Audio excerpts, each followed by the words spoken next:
이르렀다. 이제 오늘 거기 14절 때가 이르렀다 하는 것은 우리 주님이 이 세상을 떠날 때를 말하는 것입니다. 십자가에 죽으실 때를 말하는 것입니다. 때가 이르렀다. 우리 주님은 이 죽음을 위하여 이 땅에 오시고 그 죽는 날을 늘 기억하시고 마음에 두시고 그 일생을 사셨습니다. 그래서 그날을 기다리던 것입니다. 그래서 마침 그날이 오자 우리 주님께서는 감사함으로 맞이를 하셨습니다. 21장에서는 이제 마지막 때에 되어질 일들을 말씀을 하시며 마지막 때 우리가 어떻게 살아야 할 것을 주의할 것을 말씀을 하셨어요. 그래서 세상 끝날에는 처처의 기근과 큰 지진이 있을 것을 말씀하셨죠. 오늘날 금주에 어디요? 튀니키엔가 어디요? 거기에 큰 지진이 나서 역사상 가장 큰 지진 같아요. 이렇게 큰 지진이 처처에 일어나고 또 지진이 일어나고 기근이 있고 그리고 전염병이 돌 것을 말씀을 하고 그러니까 마지막 때 주님이 오실 때가 이르는 징조다 그런 얘기입니다. 그런 징조를 잘 보고 우리가 정신 차려서 신앙생활을 잘 해야 할 것입니다. 그리고 마지막 때는 거짓 선지자가 많이 나타나서 우리의 영혼을 미혹을 한다. 미혹당하지 않도록 조심할 것을 말씀을 하고 또 한 가지는 불법이 성함으로 사랑이 식어진다. 그랬어요. 그건 우리의 영계 안을 말씀을 하는 것입니다. 불법의 반대는 말은 준법이라 할 수가 있어요. 준법. 법을 잘 지켜 사는 것이 준법의 삶이고 법을 어기고 무시하고 사는 삶이 불법의 삶입니다. 그래서 마지막 때는 불법의 성함으로 사랑이 식어진다. 이게 무슨 말이냐 하면은 마지막 때는 하나님의 말씀을 무시하고 지키지 않고 믿음 생활을 할 것이다. 그런 말씀인 것입니다. 그런 말씀으로 우리가 받아야 됩니다. 법을 하나님은 우리에게 많은 법들을 주셨어요. 에덴 동산에서부터 우리에게 많은 법들을 줘서 그 법을 잘 지키고 살도록 그렇게 하셨습니다. 그런데 그것을 무시한다는 것입니다. 무시한다. 사단이 그 뒤에는 사단이 있지요. 에덴 동산에서도 하나님께서 그 에덴 동산에서 복되게 살도록 계명을 주셨지 않습니까? 법을 주셨지 않습니까? 선악과를 따먹지 말라 하는 법을 주셨는데 그 하나님의 그 법을 잘 지키고 명심하고 그것을 아주 정신 똑바로 차리고 잘 법을 지키며 살아야 마땅한데 그걸 무시를 했어요. 사단 마귀에게 유혹에 넘어가서 미혹에 넘어가서 무시를 했습니다. 그 하나님의 법을 불법을 저질렀다 그런 얘기입니다. 그것이 오늘날도 많이 있습니다. 오늘날 무슨 불법, 우리 교계에 어떤 불법이 성행하고 있느냐? 하나님의 말씀을 잘 지키고 주님께서는 나보고 주여 주여 하는 자가 구원받는 것이 아니라 하나님 아버지의 뜻대로 행하는 자, 말씀대로 행하는 자, 준행하는 자가 구원받고 영생을 얻는다. 하나님의 자녀가 된다 했는데 그러지를 않고 그것을 무시하게 만드는 것이요. 무시하게. 어떻게 우리가 하나님의 계명을 다 지킬 수가 있고 법을 지킬 수가 있느냐? 마음으로 믿기만 하면 구원받는 것이다. 우리가 마음으로 믿고 그냥 기도해서 하나님 앞에 복받고 살면 되는 것이다. 이렇게 가리키는 일들이 많이 있단 말이에요. 그걸 이제 듣기는 좋아요. 그래서 하나님의 법을 무시하게 만드는 거예요. 마음으로 믿기만 하면 구원받고 영생받고 천국 간다 하기 때문에 하나님의 여러 가지 계명들을 무시하고 사랑하지 않게, 귀하게 여기지를 않게 한다는 말이에요.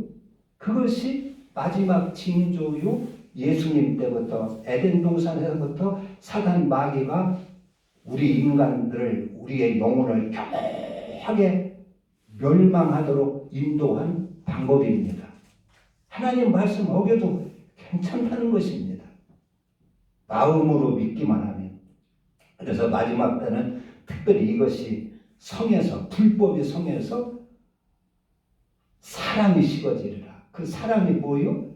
하나님의 말씀을 사랑하는 그 사랑이 없어진다, 그런 얘기입니다. 하나님의 계명을 사랑해서 지키는 그 준법 정신이 없어진다, 그런 얘기입니다. 사랑이 식어진다.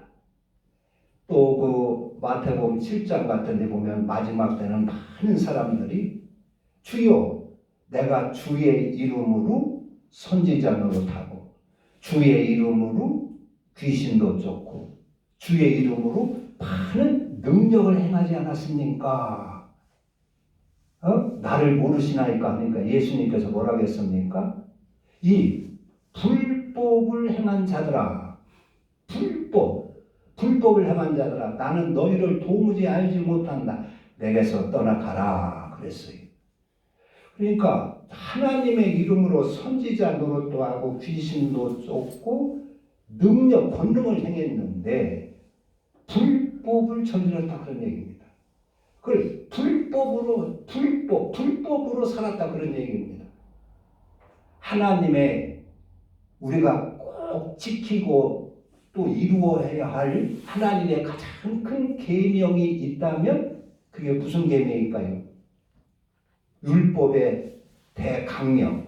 그것은 하나님을 잘 마음을 다하고 뜻을 다하고 힘을 다하고 목숨을 다하여 하나님을 사랑하는 것이고, 또 둘째는 내 이웃을 너 자신과 같이 사랑하라.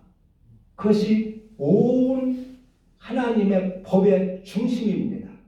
그것을 잘 지키고 살아야 되는데 그런 것을 안 지켰다, 그런 얘기입니다. 그리고 주의 이름으로, 하나님의 이름으로 선지자 노릇하고 능력을 행하고 대접만 받았다는 것입니다. 그래서 불법자라는 거예요. 불법자. 불법자.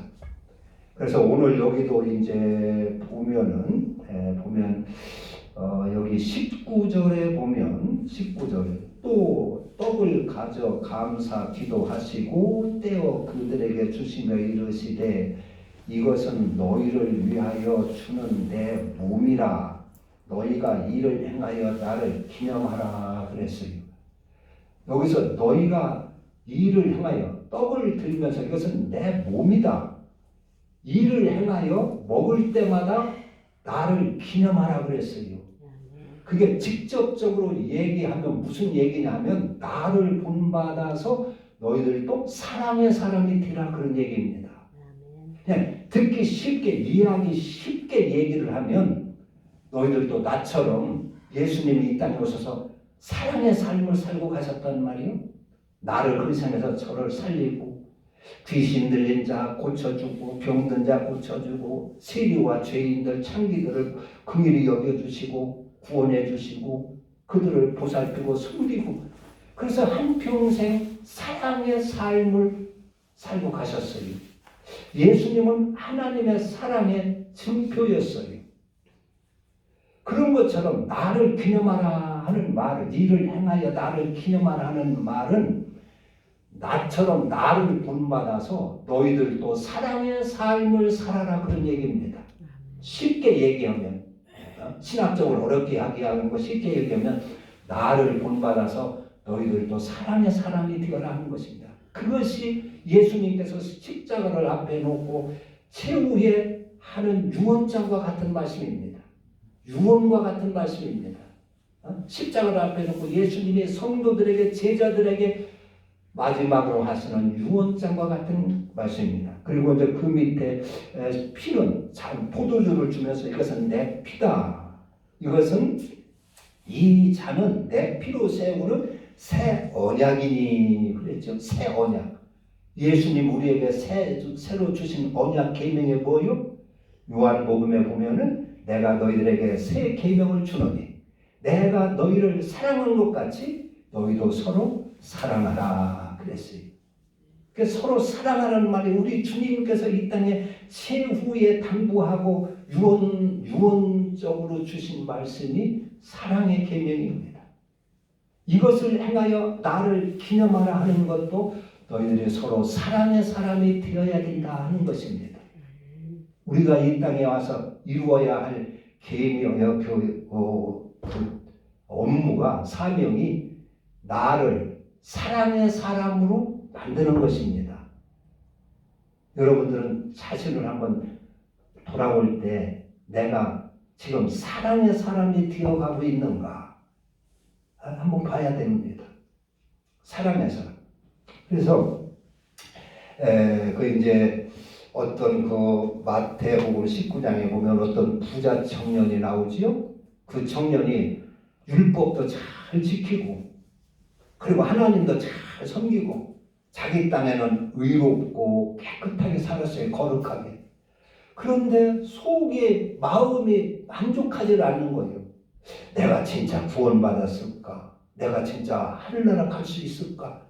영생을 얻을 수 있을까? 마음이 의심이 생기는 거예요. 확신이 쓰지 않는 거예요. 그래서 고민하다가 예수님을 찾아옵니다.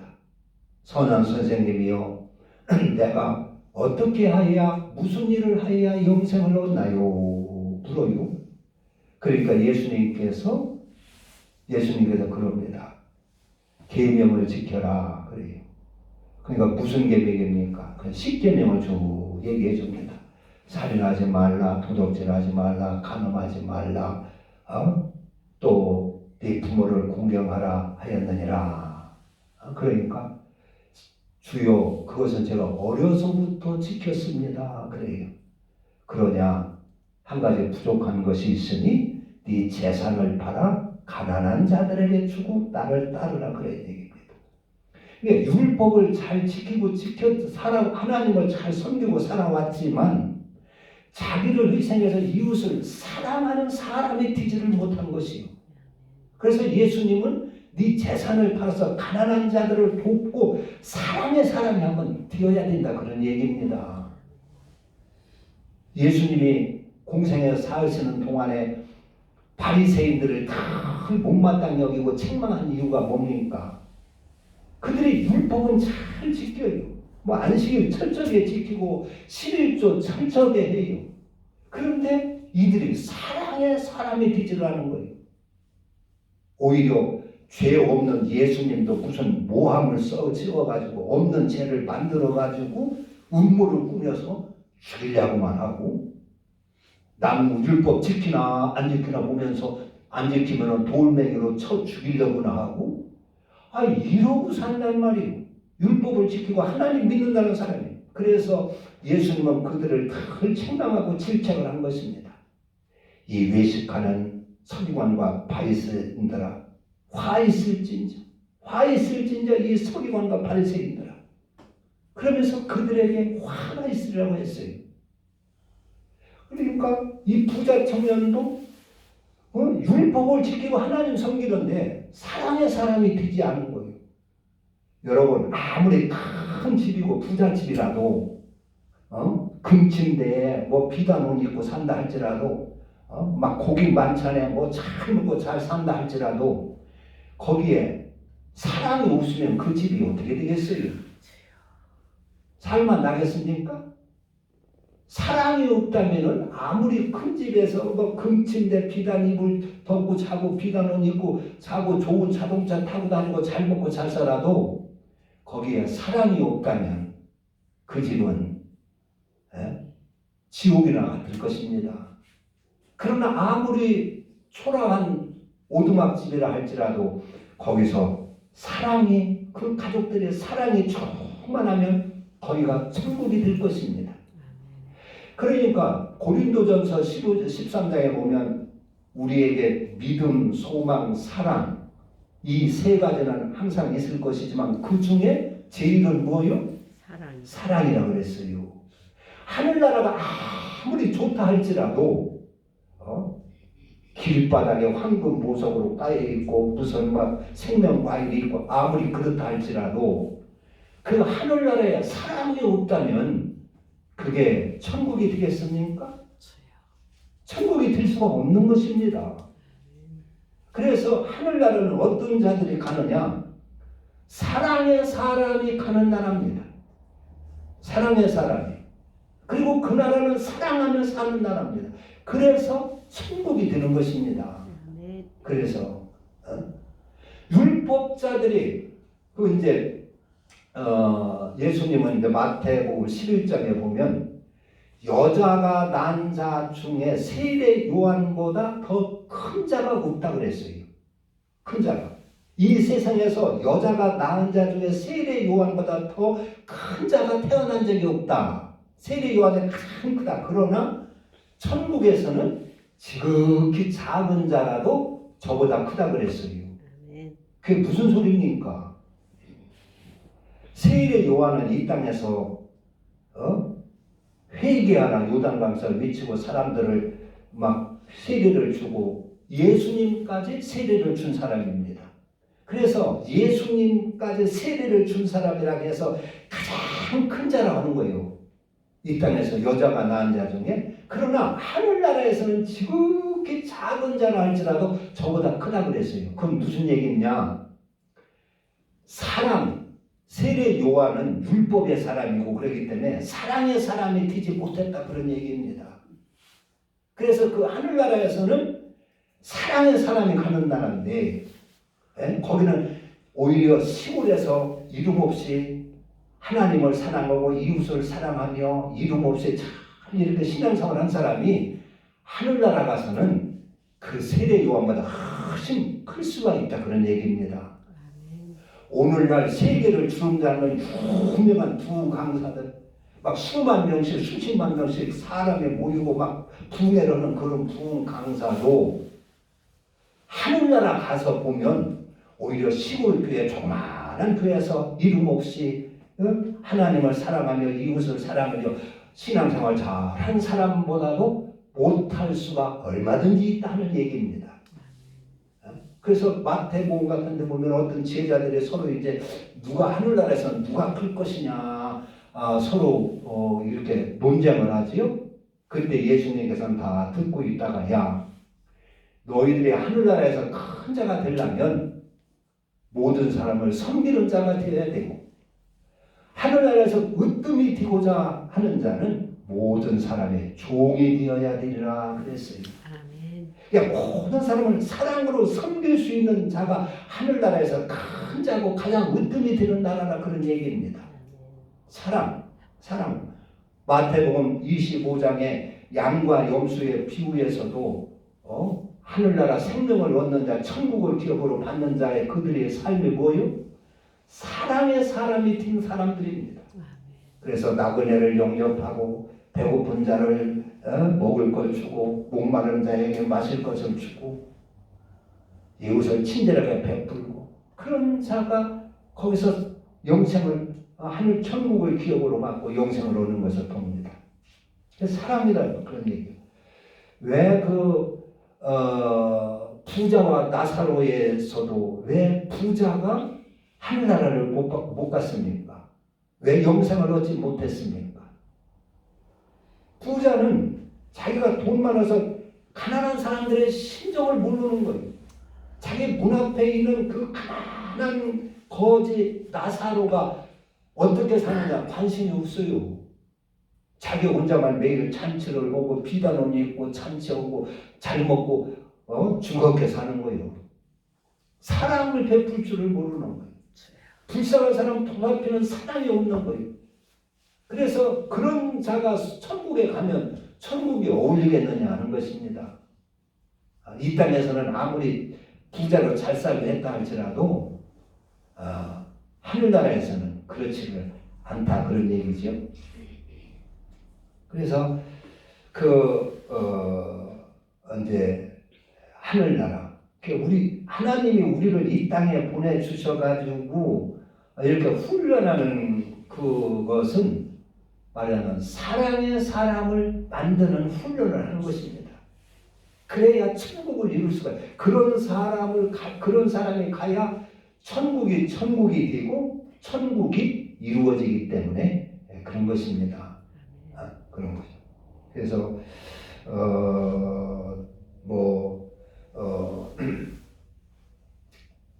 오늘도 여기 우리 주님께서 마지막 십자가를 앞에 놓고 성찬 예식을 거행을 하면서 성찬식은 유월절 식사인데 유월절 식사를 예수님의 성찬식으로 이렇게 바꾸셔가지고 이것을 행할 때마다 나를 기념하라.